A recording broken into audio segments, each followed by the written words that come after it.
Demetrio Gómez e Alberto Ubiña presentaronlle esta tarde aos veciños o proxecto do novo acceso aos campos dende Monteporreiro. Ambos concelleiros adiantaron que, aínda que o proxecto está bastante pechado, os veciños poderán incorporar algunha suxestión puntual. Trátase dun traballo que realizaron en colaboración coa Deputación Provincial e que conta cun investimento de máis dun 1.137.000 euros e un prazo de execución de 9 meses. Eu si quixera destacar que aquí o que temos é o modelo Pontevedra, vale?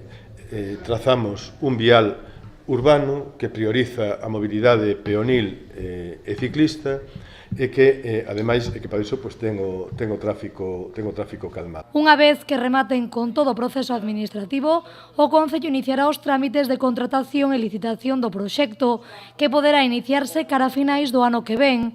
Con esta vía, Concello e Deputación pretenden incorporar esta parte da cidade ao modelo urbano de Pontevedra.